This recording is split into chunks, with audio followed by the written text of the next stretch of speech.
ஒரு மனுஷனுக்கு வீழ்ச்சி வரப்போகுது, இதுவரைக்கும் நமக்கு கிடைச்சிக்கிட்டு இருந்த சொகுசு வாழ்க்கை இனிமே கிடைக்க போறதில்லைங்கிறத புரிய ஆரம்பிக்கும் போது அந்த நினைப்பே அவனுக்குள்ள பெரிய பதட்டத்தை உண்டு பண்ணும். அந்த பதட்டமே அவனை பிடிச்சி பாலும் கிணத்துல தள்ளும். அவனுடைய வீழ்ச்சிக்கு அவனோட அந்த நினைப்பே ஒரு பெரிய காரணமாக அமையும். அடிப்படையான மனித இயல்புங்கிறது இதுதான். இன்னைக்கு தேதிக்கு இந்த இயல்பு நிலையில தான் இந்த இத்து போன சீமான் இருக்கிறான். அவனுக்கு என்ன பண்றதுன்னு தெரியல. ஏன்னா ஒரு பக்கம் விஜயோட அரசியல் வருக, இன்னொரு பக்கம் இவன் ஒரு டுபாக்கூர்னு தெரிஞ்சுக்கிட்டு காரி துப்பிட்டு அனுதினமும் கட்சியிலிருந்து வெளியில போய்கிட்டு இருக்கிற இவனோட கட்சி நிர்வாகிகள், இது ரெண்டும் சேர்ந்து இவனுக்கு பைத்தியம் பிடிக்கிற நிலைமையில கொண்டு வந்து விட்டுருச்சு. எதை தின்னா பித்தம் தெளியும், யாரை பிடிச்சி கடிச்சு வச்சா நம்மளை பத்தி 4 பேர் பேசுவாங்க, என்ன பண்றதுன்னு எந்த ஐடியாவும் இல்லாம யார் யார் மேலேயோ பாயிறான், என்னென்னமோ பேசுறான். அப்படித்தான் நேற்று பிரஸ் மீட்ல பெரியாரை பத்தி எந்த அடிப்படை ஆதாரமும் இல்லாம சும்மா வாய்க்கு வந்ததை சங்கிகள் ஆண்டாண்டு காலமா பெரியாருக்கு எதிராக பண்ற வாட்ஸ்அப் வதந்தி பிரச்சாரத்தை இவனும் பிரஸ் மீட்ல அபிஷியலா பண்ணியிருக்கிறான். என்னை பத்தி 4 பேர் பேசுவாங்கன்னா நான் எதை வேணும்னாலும் செய்வேன். மனுஷன் சாப்பிட்ற ஐட்டத்துக்கு பதிலாக மாட்டுச்சாணியை தின்னாதான் என்னை பத்தி நிறைய பேர் பேசுவாங்கன்னா அதுக்கு தயார்னு தான் நேத்து மாட்டுச்சாணியை தின்றுகிறான். அது மாட்டுச்சாணியா இருந்தா என்ன, எருமச்சாணியா இருந்தா என்ன, எதுவா இருந்தா எனக்கு என்ன, என்னை பத்தி 4 பேர் பேசுவாங்கல்ல, ஸோ அதை நான் திங்கிறேன்னு தான் நேத்து பெரியாரை பத்தி எந்த அடிப்படையும் இல்லாம அந்த அவதூறு பிரச்சாரத்தை இவன் பண்ணியிருக்கிறான். ஆனாலும் பெரியாரிஸ்டுகளை பொறுத்த வரைக்கும் இவன் விஷயத்துல இவன் இன்னும் கொஞ்சம் மரியாதையாக தான் நடத்துறாங்க. ஏன்னா இவங்கிட்ட ஆதாரம் கேட்கறாங்க பாத்தீங்களா, ஆதாரம் கேட்கறதே இவனுக்கு கொடுக்கப்படுற அதிகபட்ச மரியாதை தான். ஏன்னா இவங்கிட்ட போய் யாராவது ஆதாரம் கேட்பாங்களா? இவனாகட்டும் இவனோட இத்து போன தம்பிகளாகட்டும் இவனுங்களுக்கெல்லாம் ஆதாரம்ங்கிறதுக்கு உண்டான அர்த்தம் ஏதாவது தெரியுமா? ஆதாரம், அறிவு, இப்படிப்பட்ட வார்த்தைகள்லாம் தமிழ்ல இருக்குதுன்னே இவனுக்கும் தெரியாது. இவனுங்கள்ட்ட போய் அவங்க ஆதாரம் கேட்கறாங்க பாத்தீங்களா. அதனாலதான் சொல்றேன், அதிகபட்ச மரியாதையோட தான் இன்னும் இவனையெல்லாம் பெரியாரிஸ்டுகள் நடத்திக்கிட்டு இருக்கிறாங்க.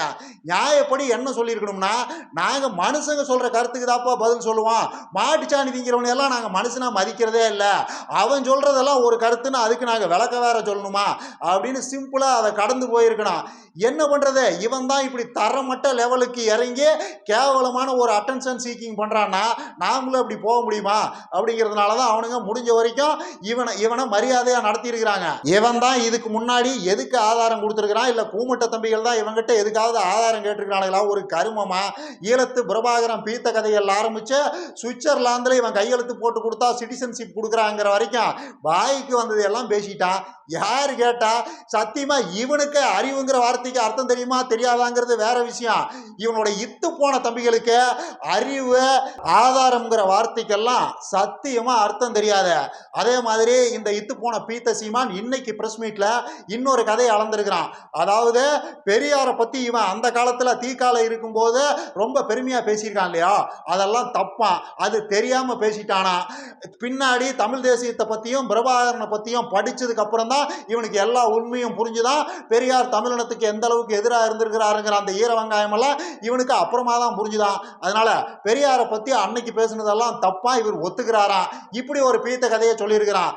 இதை வச்சுக்கிட்டு இந்த இளிச்சவாய ஆம குஞ்சுகளுக்கெல்லாம் நான் ஒரு விஷயம் சொல்றேன், டே கூமட்டைகளா, உன்னை தெளிவா புரிஞ்சுக்குங்க. சாவர்கரை கொண்டாடுறதுக்கு இப்பயே நீங்க தயாராகிக்குங்க.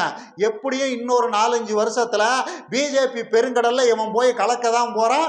இந்துத்துவாங்கிற அந்த மகா சமுத்திரத்துல தமிழ் தேசியத்தை கொண்டு போய் முக்க தான் போறான்.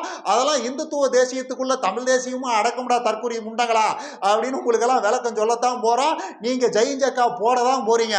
சாவர்கர் பெருமைன்னு இவன் ஒரு நாள் பேசல, அப்புறம் என்னன்னு கேளுங்கடா. பார்ப்பனர்களை எப்படி இன முன்னோர்களா நீங்க எல்லாம் கூச்சம் இல்லாம வழிபடணுங்கிறதுக்கு உண்டான அந்த உங்களை பழக்கப்படுத்துற முயற்சி தான். போன வாரம் முப்பாட்டம் பாரதிக்கு உங்க நொன்ன விழா எடுத்ததெல்லாம் மெல்ல உங்களை எல்லாம் பழக்கிறான்.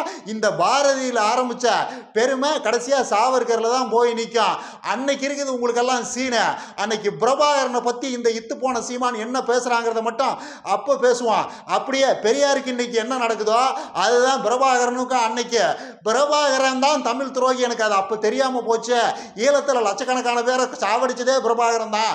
இங்கே எங்கள் ஐயா சாவர்கர் வெள்ளைக்காரனுக்கு எவ்வளவு நேக்கா அவர் நாக்காலேயே ஷூவை கிளீன் பண்ணி விட்டு அவன் அதில் உச்சி குளிந்து போய் இந்தியாவுக்கு சுதந்திரத்தை கொடுத்துட்டு போனான். எவ்வளவு நேக்கா இந்தியாவுக்கு சுதந்திரத்தை எங்கள் ஐயா சாவர்கர் வாங்கினாரு. இந்த இத்து போன பீத்த பிரபாகரன் துப்பாக்கியை தூக்கி அவனும் செத்தான், லட்சக்கணக்கான மக்களையும் சாகடிச்சான். அவன் போடுற தமிழினத்துக்கு தலைவனாக முடியும். தமிழினத்தின் ஒரே தலைவன் சாவர்கர் தாண்டா அப்படின்னு இவன் சத்தியமா சொல்லுவான். அன்னைக்கு நீங்க எல்லாம் மூஞ்சி எங்க கொண்டு போய் வச்சுக்கிறீங்கன்னு நான் பார்க்குறேன். இதெல்லாம் ரொம்ப வருஷமெல்லாம் ஆகாது, அதிகபட்சம் ஒரு 4-5 வருஷம் தான். ஆனா இப்ப தம்பியா இருக்கிற உங்களுக்கெல்லாம் அந்த சிரமம் வராதுன்னு தான் நினைக்கிறேன். ஏன்னா 5-6 வருஷமா, அடுத்த 5-6 வருஷமும் நீங்க அண்ணனுக்கு தம்பியாவா இருக்க போறீங்க. அது வரைக்கும் அறிவு உங்களுக்கு வராமையா இருக்க போகுது. ஸோ நீங்க எல்லாம் ஒரு மாதிரி தப்பிச்சுக்குவீங்க. அதுக்கடுத்து வர்றவனுக்கு தான் மாட்டினானுங்க. பாப்பா அனைத்தையும் பார்த்து ரசிப்போங்கிறேன். பிரபாகரனை இவன் வாய்க்கு வந்தபடி பேசலனா என்னன்னு கேளுங்கடா. அப்புறம் வரலாற்றுல ஒரு வீரனை முத நீங்க எதிரியா சந்திக்கிறீங்கன்னு எப்பயும் முறுக்க இன்னைக்கும் முறுக்கிட்டு போயிருக்கிறான் இந்த இத்து போன சீமான் கூந்தலான். கூமட்ட தம்பிகள்ட்ட எல்லாம் நான் கேட்கறது என்னன்னா, ஏண்டா என்ன நினைப்புல உங்க ஒன்னு இப்படி எல்லாம் பேசிக்கிட்டு தெரியறான்? தமிழினத்துல இது வரைக்கும் வீரர்கள்னு யாருமே இல்லையா? நம்ம முப்பாட்டியாக்கெல்லாம் வீரனையோ ஒரு அறிவாளியோ இது வரைக்கும் பெத்து போடவே இல்லையோ. இப்பதான் அதிசயமா இவன் வந்து இந்த பூமியில பிறந்திருக்கிறானா, இவன் தான் வீரம்னா என்ன அறிவுன்னா என்னங்கிறதையெல்லாம் நமக்கு சொல்லித்தரானா. என்னடா இது இத்து போன பித்தலாட்டம்? இதை விட நம்ம முப்பாட்டிகளை அசிங்கப்படுத்த யாராலடா முடியும்? என்னமோ இது வரைக்கும் யாருக்குமே எந்த அறிவும் இல்லாத மாதிரியும், இவர் தான் அறிவையும் வீரத்தையும் தமிழினத்துக்கு சொல்லி கொடுக்குற மாதிரியும், அவங்களுக்கெல்லாம் எந்த வக்கும் இல்லாத மாதிரியும், அவங்களுக்கு அறிவுங்கிறதே எதுவும் இல்லாத மாதிரியும், அவங்களால அதனால தான் எதுவும் முடியாத போச்சுங்கிற மாதிரியும், இவர் தான் எல்லாத்தையும் அறுத்து கட்டி புடுங்கி நடுற மாதிரியும். என்னடா இதெல்லாம் பித்தலாட்டம்? இவனோட வீரம்ங்கிறது ஊரறிஞ்ச ரகசியம். ஒரே ஒரு வீடியோவில் வீரலட்சுமி அக்கா இவன் வீரத்தை சந்தி சிரிக்க வச்சுட்டு போயிருச்சு.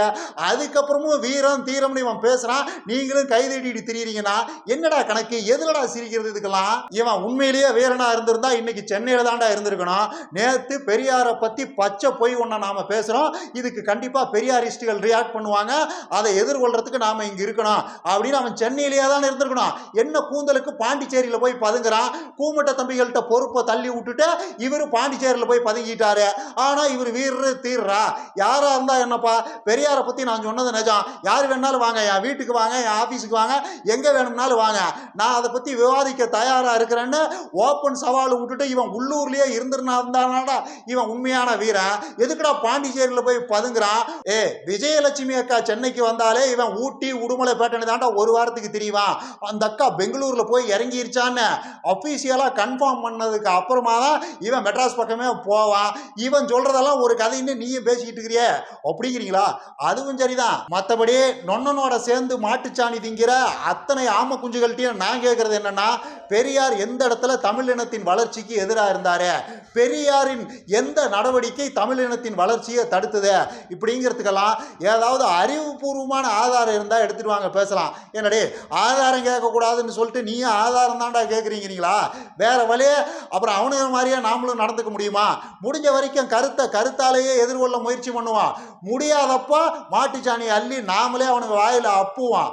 மற்றபடி தமிழ்நாடு ஒரு அதிசயம்தான். இந்த மாதிரி இத்து போன பீத்த கூந்தலானுங்க லட்சக்கணக்கான பேர்த்தை தாண்டி ஒரு புரோகிரசிவ் பாதையில், முன்னேற்ற பாதையில் தமிழ்நாடு இன்னைக்கும் போயிட்டு இருக்குது இல்லையா? உண்மையிலேயே அதிசயம் தாங்கிறேன். பெரியார் தீவிரமாக நாத்திகம் பேசினாருங்கிற காரணத்தினால தான், நாத்திகம் பேசுறது ஓட்டரசியலுக்கு ஒத்து வராதுங்கிறதுனால தான் அண்ணா பெரியார்கிட்ட இருந்து பிரிஞ்சு வந்து திமுகவே ஆரம்பிக்கிறாரு. ஒன்றே குலம் ஒருவனே தேவன்னு, கடவுள் நம்பிக்கைக்கு நாங்கள் எதிரானவங்க கிடையாதுப்பான்னு டிக்ளேர் பண்ணிட்டு தான் திமுகவே அவர் ஆரம்பிக்கிறாரு. ஆனால் ஜெயிச்சதுக்கு அப்புறம் அவர் திரும்ப பெரியார்கிட்ட தான் போய் நிற்கிறாரு. அப்போ தமிழர்களின் முன்னேற்றத்துக்கு உண்டான பெரியாரின் சிந்தனைங்கிறது எவ்வளவு பவர்ஃபுல்லாக இருந்திருக்குது, அதை எந்த அளவுக்கு அண்ணா ஆழமாக உள்வாங்கி இருக்கிறாரு. அவருக்கு தெளிவா தெரிஞ்சிருக்குது.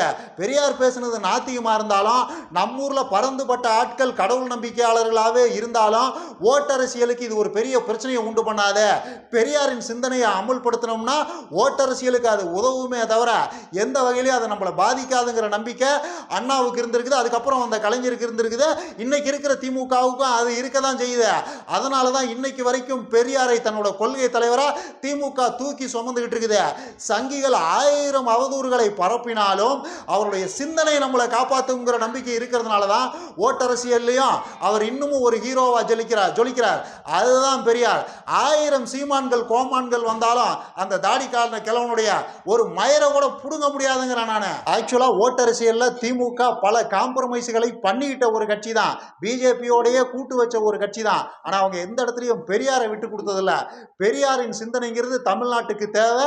பெரியாரை விட்டோம்னா நாம கெட்டோம்ங்கிறது அவங்களுக்கு தெளிவா புரிஞ்சிருக்குது. நாமளும் அதை புரிஞ்சுக்கணும். நான் எப்பயும் சொல்றதுதான், பெரியாரின் கைகளை இறுக பற்றி கொள்ளுங்கள். எந்த காலத்திலையும் எந்த கொம்பனாலையும் நம்மளை எதுவும் பண்ண முடியாது. இன்னும் நிறைய பேசலாம். லைக் பண்ணுங்க, ஷேர் பண்ணுங்க, கமெண்ட் பண்ணுங்க, மறக்காம சப்ஸ்கிரைப் பண்ணிருங்க.